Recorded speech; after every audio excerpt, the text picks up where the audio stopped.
Hello guys, welcome back to another new video. And in today's video, we are going to discuss about the different arrangements of bacteria. In previous videos, we have discussed the brief introduction about bacteria, but today in today's video, we are going to discuss about the different arrangements of bacteria. Let's move toward arrangements मुख्तलिफ किस्म की bacterias की arrangement होती हैं। कोकाए कोकाए की जो मुख्तलिफ कोकाए bacterias की अरेंजमेंट है उनको पहले डिस्कस कर लेते हैं। कोकाए बेसिकली हमने कहा था राउंड शेप होते हैं। तो डिप्लो का मतलब होता है दो, और कोकाए का मतलब राउंड शेप। तो दो जब आपस में मर्ज करेंगे तो वो डिप्लो कोकाए बन जाएगा। ये डिप्लो कोकाए पड़े हुए हैं, ठीक है। तो इसकी एग्जांपल है डिप्लोकोकस नमूनिया, वेरी मशहूर बैक्टीरिया जनाब, वेरी फेमस, बहुत मशहूर बैक्टीरिया डिप्लोकोकस नमूनिया। उसके बाद आप देखें जी स्ट्रेप्टो कोकाए। अब स्ट्रेप जो वर्ड है ये बेसिकली हम चेन के लिए यूज़ करते हैं। किसी भी चीज़ की जब चेन बन जाती है उसको स्ट्रेप्टोकोकाई कहते हैं। तो इसका भी हम बात करें, ये वन सिंगल प्लेन में आपको नज़र आएगी, ठीक है, यानी वन डायमेंशन में जाएगी, और ये आपकी एक ही प्लेन में मूव करी। तो ये कोकाए हैं, लेकिन उसकी स्ट्रेप है यानी चेन बन गई, तो ये स्ट्रेप्टोकोकाई। ये बड़ा इंपॉर्टेंट बैक्टीरिया है जी, स्ट्रेप्टोकोकस लैक्टस एक इसकी एग्जांपल है। उसके बाद आप देखें जी टेट्राकोकाई। टेट्रा वर्ड जो है इसका मतलब होता है चार, ठीक है। तो चार कोकाए हैं तो ये दो प्लेन्स में होंगे, तो इसको कहेंगे टेट्राकोकाई। इसको इस अरेंजमेंट को आप टेट्राड अरेंजमेंट भी कहते हैं, ठीक है। तो ये बेसिकली दो बैक्टीरियाज हैं, ये दो हैं, ठीक है। ये पहला प्लेन जो था वो बेसिकली ये था, दूसरा प्लेन जो है वो ये है, ठीक है।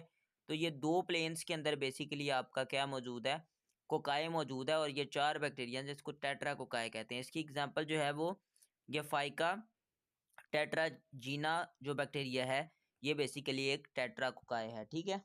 नेक्स्ट आ जाता है स्टेफाइलोकोकाई। स्टेफाइलोकोकाई क्या होते हैं? स्टेफ का मतलब होता है गुच्छा, बंच, ठीक है। तो बिल्कुल ग्रेप्स के बंचेस की तरह जब एक इरेगुलर पैटर्न बनता है कोकाई का थ्री डायमेंशंस में, उसको आप कहते हो स्टेफाइलोकोकाई। याद रखें, इरेगुलर पैटर्न है और थ्री प्लेन्स में बने स्टेफाइलोकोकाई कहलाएगा, ठीक है। और ये ग्रेप्स की फॉर्म है, जिस तरह बंचेस ऑफ ग्रेप्स होते हैं इस तरह ये पाया जाता है स्टेफाइलोकोकस।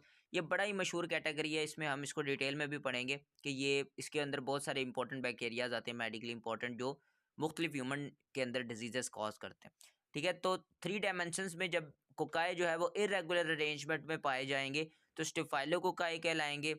और बेसिकली जो सारसीना है वो क्या है कि थ्री डायमेंशंस में रेगुलर फॉर्म के अंदर जब बैक्टीरिया अरेंज होंगे उसको सारसीना कहेंगे। लेकिन सारसीना में आपके बैक्टीरियाज की तादाद क्या होगी? 8 सेल्स होंगे, ठीक है। यानी 8 इसके अंदर जो आपके जो कोकाएँ हैं वो आपस में मर्ज करेंगे तो उसको हम सारसीना अरेंजमेंट भी कहते हैं, और इसको हम बेसिकली सारसीना भी कहते हैं। तो ये सारसीना इसकी एग्जांपल है बेसिकली माइक्रोकोकस टेट्राजीना। तो ये जो हमने जो टेट्राकोकाई पढ़ा था उसमें गेफाइका टेट्राजीना था, ठीक है। और इसके अंदर सारसीना में आपके पास माइक्रोकोकस टेट्राजीना। नाउ अब हम बेसिलस के ऊपर आते हैं कि जो बेसिलस जो है उसके अंदर कौन कौन सी जो है वो कैटेगरीज आपको अरेंजमेंट्स में नजर आती है। एक अगर मतलब आप कह लो कि जो मर्ज नहीं किया हुआ सेल होगा यानी सिंगल जो रोड होगा उसको कहेंगे आपके पास बेसिलस। और जो दो आपस में जब बेसिलस जुड़ेंगे, जिस तरह एक और एक दो, एक और एक दो, इसको कहेंगे डिप्लोबैसिलस। चेन बन जाएगी, स्ट्रेप मतलब चेन, तो स्ट्रेप्टोबैसिलाई, एक दो तीन, ये चेन बन गई। अच्छा, अब बैसिलस मैं डिस्कस कर चुका। कोको बैसिलस जिसकी लेंथ और विड्थ इक्वल होगी, और ये बेसिकली कुकाई और बैसिलाई दोनों का मिक्सचर होगा। पैलिसेड होता है कि जब सेल डिवाइड करता है तो वो बेसिकली बेंड करता है, उसके बाद तो बेंड करके वो एक पैलिसेड इस तरह की अरेंजमेंट बना लेता है जिसको हम पैलिसेड्स कहते हैं। तो ये बैसिलस की अरेंजमेंट है। सो गाइज, आज के लिए इतना ही। उम्मीद करता हूँ वीडियो आपको अच्छी लगी होगी। आज की वीडियो में हमने ये जाना है कि जो अरेंजमेंट्स हैं बैक्टीरियाज की वो क्या होती हैं। कल से हम इंशाल्लाह ताला स्टार्ट कर देंगे बैक्टीरिया के स्ट्रक्चर को, और उसमें सेल वॉल से स्टार्ट करेंगे, और सेल वॉल के एक ही कंपोनेंट को हम वन बाय वन डिटेल में डिस्कस करेंगे। फिर आगे मज़ीद बैक्टीरिया के स्ट्रक्चर को इलेबोरेट करते जाएंगे वन बाय वन। वीडियो अच्छी लगी है तो लाइक कर लें, और अगर कोई चीज़ समझ नहीं आई तो कमेंट सेक्शन में पूछ लें। अब तक के लिए इतना ही। अगर चैनल सब्सक्राइब नहीं किया तो सब्सक्राइब कर लें। Thank you so much.